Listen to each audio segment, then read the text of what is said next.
50 টাকার নোট। এখানে তো আমরা দেখতে পাচ্ছি আহসান মঞ্জিলের ছবি দেওয়া আছে, আর পিছনে হচ্ছে সংগ্রাম শিল্পচর্চা জয়নাল আবেদিনের ছবি দেওয়া আছে পিছনের দিকে। কারণ 50 টাকার নোটটা একদম কাগজ বানায় ফেলছে। আগে 50 টাকার নোট ডিজাইনটা যাও একটু ভালো ছিল, এবার ডিজাইনটা একদমই খারাপ, খুবই বাজে। অনেকে তো বলছে ডলারের আদলে এবারে টাকা তৈরি করা। ডলারের আদলে এটা আদৌ কি টাকা? টাকা এরকম হয় দেখেন টাকাগুলোর কি অবস্থা। কাগজ আগে শাহরুখ টাকা যে বের করতো না, শাহরুখ টাকার যে ক্যাটাগরি এটা সেম ক্যাটাগরি। এর থেকে যে জগন্নাথ বিশ্ববিদ্যালয়ের একটা ছেলে যেটা টাকা ডিজাইন করছে না, পারফেক্ট ডিজাইনটা। এটা খুবই মানে একদমই বাজে অবস্থা। এটা যদি লাখ লাখ টাকা চাল বের করা মানে পাবলিক ধরতে পারবে না, কারণ ওইটাও কাগজ এটাও কাগজ, দেখতে একদম কাগজের মতো। আহামরি কোনো সিকিউরিটি থ্রেট নাই টাকার মধ্যে। টাকাটা এখন বর্তমান যে টাকার যে অবস্থা, আসলে বলতে গেলে এই টাকার ডিজাইনের উপরে কিন্তু অনেক কিছু নির্ভর করে। যেমন আমরা বাইরের টাকাগুলো দেখি, যেমন আমরা টাকার ব্যবসা যেখানে অনেক নোটগুলো কিন্তু কালেকশন হিসেবেও চলে। কেন? টাকা দেখতে সুন্দর, জিনিসটা সুন্দর হয়েছে, প্রিন্টিং ভালো, ওইটার প্রতি খরচ করছে, ওই টাকাগুলো কিন্তু এমনিও দাম থাকে। বাংলাদেশের টাকার মান পড়ার এটাও একটা রিজন আছে, যেটা তারা টাকার ডিজাইন আপডেট করতে পারতেছে না, বহির বিষয়গুলো আহামরি কোনো দাম থাকতেছে না, কালেকশন ভ্যালু থাকে না পরবর্তীতে।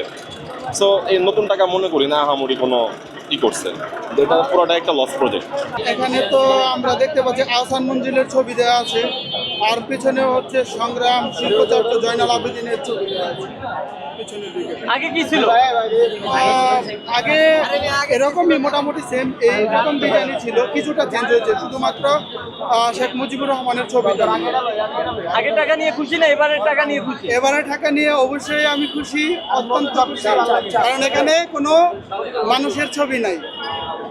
আর 20 টাকার নোট, 20 টাকার নোটের ডিজাইনটা যদি দেখেন, এই হচ্ছে 20 টাকার নোট। 20 টাকার নোটের মতো শেখ মুজিবুরের ছবি নেই। আমাদের বাংলাদেশের ঐতিহ্য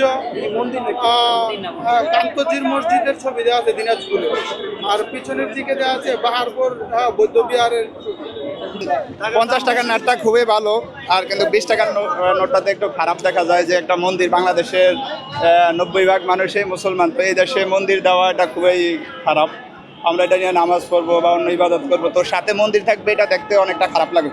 আমাদের দেশে যেহেতু 90% মুসলমান, তো এই দেশে এটা দেওয়া খুবই খারাপ হয়েছে। আমি মসজিদে খুশি হচ্ছি যে মসজিদ হচ্ছে আমাদের ইবাদতের জায়গা, আর মন্দির হচ্ছে এটা আমাদের শিরকের জায়গা। আমাদের কাছে ওইটাই না জায়েজ একেবারে। তো এই না জায়েজ জিনিসটা যদি এই জায়গায় আনে, তাহলে এটা তো বিবেকের কাছে খুবই খারাপ লাগবে। আসলে কারের ছবি থাকবে বা না থাকবে এটা হলো সরকারের বিষয়, কিন্তু টাকার মানটা খুবই ভালো। এটা আমি আগের টাকার তুলনায় খুবই ভালো লাগছে। একটু দেখাবেন আমাদের কি কি রয়েছে এবং পার্থক্য কি রয়েছে আগের নোটে? এটা এই পাশে এটা দেখতেছি আহসান মন্দির, এটা সদরঘাট আছে, আমি গেছিলাম। আর এই পাশে জয়নাল আবেদিনের একটা এটাও সোনারঘাটে আছে, খুবই ভালো লাগছে। ওখানে দেখছি, এখানেও টাকার ভিতরে দেখতে পাচ্ছি। আর এগুলো মানে আগেও ছিল, খুব ভালো লাগছে। কারণ আমরা আসলে এই যে মানুষের ছবি নাই, এটা টাকার মধ্যে শেখ মুজিবের ছবি নাই, এটার জন্য একটা খুশি। কারণ কোনো ব্যক্তির নামে টাকা না, এখন যে টাকাটা হয়েছে 50 টাকার নোটটা, এটা কোনো জিনিসকে তুলে ধরা হয়েছে। আর আগে একজন ব্যক্তিকে ওই টাকাটা মালিক বানানো, এরকম মনে হয়েছে যে ওর ছবিটা টাকাতে থাকতে হইব। এটাতে আমার খুশি লাগতেছে যে কোনো ব্যক্তির ছবি নাই, শেখ মুজিবের নামে কোনো মুজিবের ছবি দেখতে চাই না টাকাতে। টাকা বাংলাদেশের ঐতিহ্য থাকবে, এটা স্বাভাবিক, এটাতে আমাদের কোনো দুঃখ নাই, ছবি যেন না হয় পরবর্তীতে। 20 টাকার নোটটা যে মন্দিরের ছবিটা দিছে, অতীতে বাংলাদেশের মানুষ কোনো টাকাতে মন্দিরের ছবি পায় নাই, হঠাৎ করে মন্দিরের ছবি ঢুকাই দিছে। এটাতে আমরা খারাপ ভাবার, আপনার এক ভাই বলছে যে ভারতের মুসলমানরা কীভাবে নামাজ পড়ে। ভারতে যারা থাকে তারা হিন্দুদের এখানে থাকে, তারা ওই দেশের বেশিরভাগ মানুষ হিন্দু, ঠিক আছে। হিন্দু থাকার কারণে সেই দেশের ভাবে তারা থাকে, এটা তাদের উজর বাধ্যতামূলক। কিন্তু আমরা বাংলাদেশের মানুষ, আমরা 90% মুসলমান, আমাদের এখানে উজর নাই, আমরা যেটা বলবো সেটা হইব, কারণ এই জায়গায় এটা হয় নাই।